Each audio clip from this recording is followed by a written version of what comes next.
स्वागत है आप सभी लोगों का हमारे YouTube channel star GS hub में। हम लोग अपने इस चैनल के माध्यम से मध्यकालीन इतिहास विषय पर बातचीत कर रहे थे और मध्यकालीन इतिहास में अगर देखा जाए तो जो हम लोगों का टॉपिक चल रहा था वो खिलजी वंश था।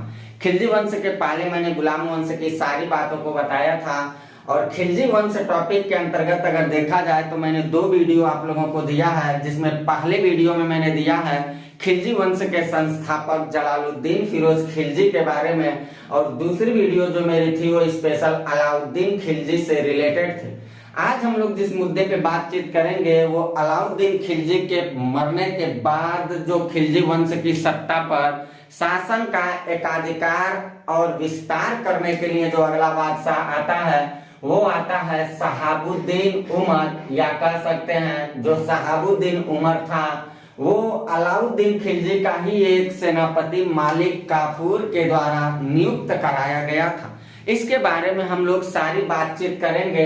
फिर उसके बाद हम लोग कुतुबुद्दीन मुबारक शाह खिलजी के बारे में क्या ऐतिहासिक संभावनाएं होती हैं सवाल आने की, उन तथ्यों पे बातचीत करते हुए अंततोगत्वा हम लोग खिलजी वंश के लास्ट शासक को देखेंगे और वहीं पे हम लोग खिलजी वंश के पतन को भी आज देखेंगे।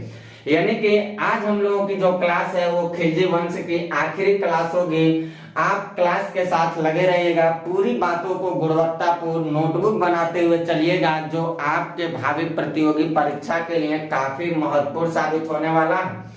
हम लोग अपने टॉपिक को शुरू करने से पहले हम ये कहना चाहेंगे आप लोगों से कि अभी भी अगर आप लोग हमारे चैनल को सब्सक्राइब नहीं किए हैं या हमारे चैनल से नए जुड़े हैं तो चैनल को प्लीज सब्सक्राइब कर लीजिएगा, बेल आइकन को प्रेस कर दीजिएगा और वीडियो को ज्यादा से ज्यादा अपने ग्रुप में शेयर करते रहिएगा। वीडियो को ज्यादा से ज्यादा लाइक करते चलिएगा, क्योंकि आप लोगों के इस काम से हमारी मनोबल और हौसलाएं बढ़ती रहेंगी और निस्संदेह मैं पूरी गुणवत्तापूर्ण कंटेंट को लेकर के इसी तरह से अपने चैनल के माध्यम से आप लोगों को उपलब्ध करवाता रहूंगा, जो आपके भावी प्रतियोगी परीक्षाओं के लिए काफी लाभदायक साबित होगा।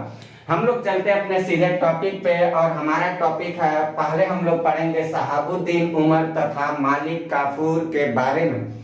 इसके पहले जो मैंने वीडियो डाला था उसमें मैंने ये बताया था कि अलाउद्दीन खिलजी जो था वो अलाउद्दीन खिलजी एक महत्वाकांक्षी बादशाह के रूप में था और वो अपने साम्राज्य विस्तार में उत्तर भारत ही नहीं अपितु दक्षिण भारत के भी तमाम सारे क्षेत्रों को रौंदने की कोशिश ही नहीं किया, बल्कि उन क्षेत्रों पे अपना एकाधिकार और वर्चस्व जमाने तक उसने काम किया था। वो अलाउद्दीन खिलजी जो धर्म पर राज्य के नियंत्रण को स्थापित करना चाहता था, या कह सकते हैं वो अलाउद्दीन खिलजी जो एक महत्वाकांक्षी बादशाह के रूप में, एक शक्तिशाली बादशाह के रूप में और एक क्रूरता का कहीं न कहीं परिचय देने वाला था। उस अलाउद्दीन खिलजी के मरने के बाद देखा जाए तो सत्ता के उत्तराधिकार के रूप में कौन आएगा ये बड़ा विवाद की बात हो गई थी और इतिहासकारों के अनुसार मिले हुए साक्ष्यों के मुताबिक इस बात को बताया जाता है कि अलाउद्दीन खिलजी के मरने के बाद जो उसका सेनापति था मालिक काफूर, इस मालिक काफूर ने क्या किया था, ये जाली उत्तराधिकार पत्र वहां के जनता को और अमीर लोगों को दिखाया और उस जाली उत्तराधिकार पत्र में ये साबित करने की कोशिश किया था कि अलाउद्दीन खिलजी के मरने के बाद उत्तराधिकारी जो घोषित है वो शहाबुद्दीन उमर है। इस जाली प्रमाण पत्र को दिखा करके वो क्या करता है, एक नाबालिग लड़के को लाता है उमर खां को और इसी को बना देता है दिल्ली का सुल्तान। इसके अलावा आपको जान के आश्चर्य होगा कि अलाउद्दीन खिलजी ने नाबालिग उमर खां को सुल्तान तो बनवाया ही, और लेकिन मालिक काफूर ने नाबालिग उमर खां को सुल्तान तो बनाया ही बनाया, साथ ही साथ अलाउद्दीन खिलजी के तमाम सारे पुत्रों को क्या करता है, अंधा करवा देता है।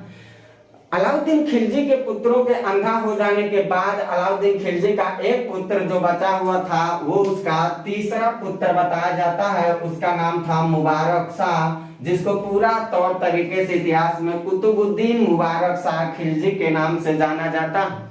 ये मुबारक शाह क्या करता है, फरवरी 1316 के आसपास बताया जाता है कि इसने मालिक काफूर की इस घिनौने हरकत को देख करके उसकी हत्या कर देता है और गद्दी को हथिया लेता है। यानी कि अलाउद्दीन खिलजी के बाद देखा जाए तो फिर खिलजी वंश से आने वाला एक शासक खिलजियों की सत्ता को आगे बढ़ाने के लिए गद्दी पर बैठता है और वो बैठता है कुतुबुद्दीन मुबारक शाह खिलजी, जो 1316 से लेकर के लगभग 1320 तक सत्ता की बागडोर को संचालित किया था।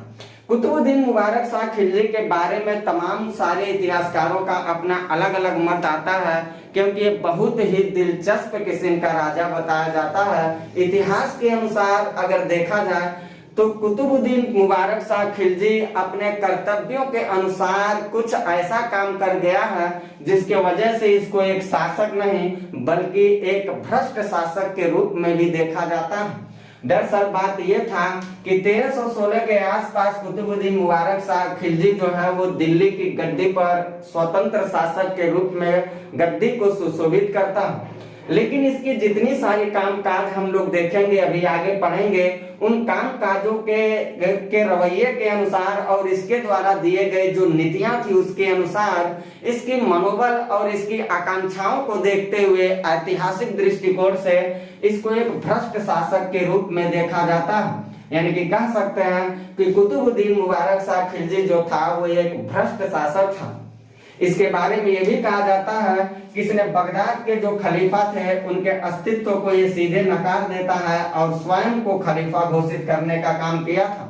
जो अक्सर सवाल पूछा जाता है कि खिलजियों का कौन सा ऐसा शासक था जिसने स्वयं को खलीफा की उपाधि धारण किया था, वो कोई और नहीं था, वो कुतुबुद्दीन मुबारक शाह खिलजी था जो स्वयं को खलीफा घोषित किया था।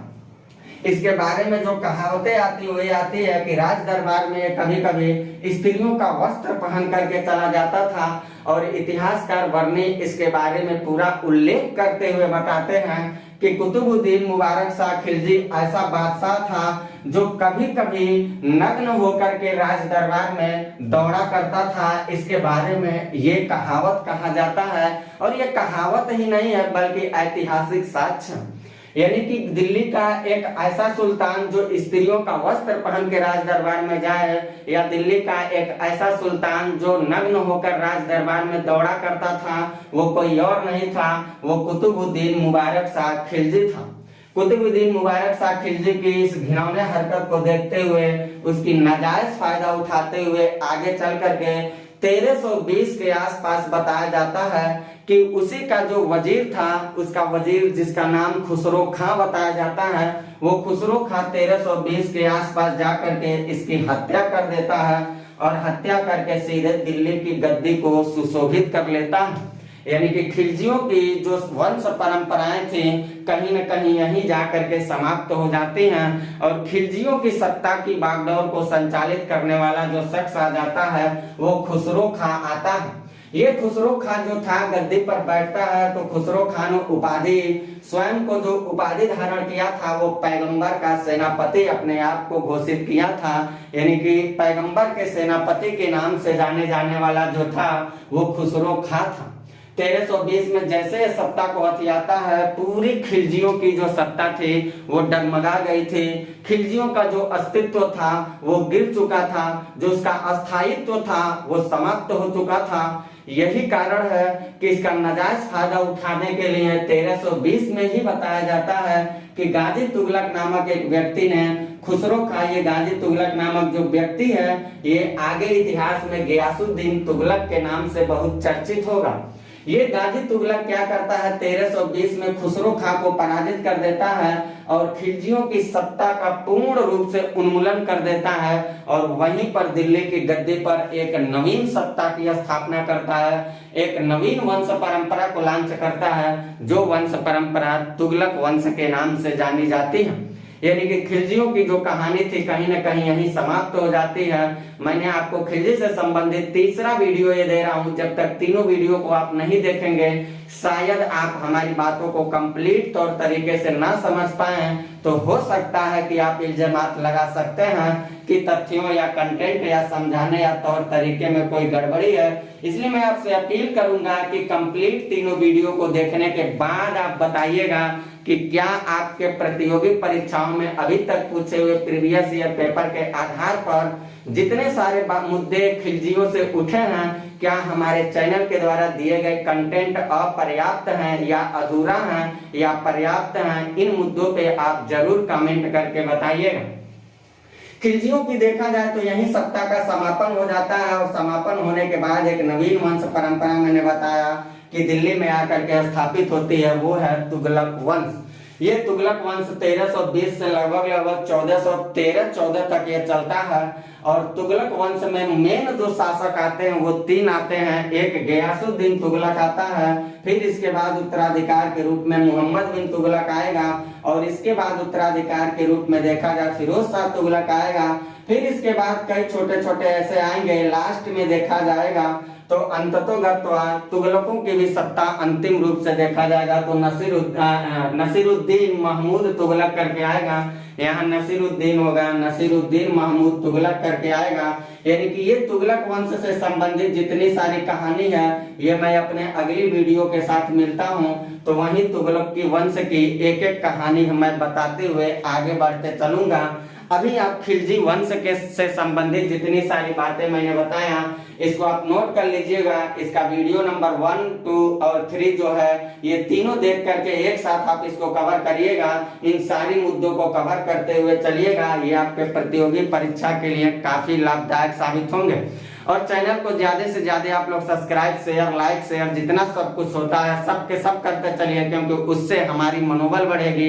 और मैं बार बार आपसे कहता हूँ कि उन सब काम को करने से आपका कुछ नहीं होने वाला, आपका कुछ उससे हानि नहीं होगा, लेकिन ये जरूर होगा कि उसके वजह में आपको निःशुल्क स्तर पे कहा जा सकता है गुणवत्तापूर्ण कंटेंट मिल सकता है। अगर मेरी हौसला को आप देंगे तो निसंदेह आपको निःशुल्क स्तर पे कंटेंट ऐसे मिलेंगे जो आपके प्रतियोगी परीक्षाओं के लिए काफी लाभदायक साबित होंगे।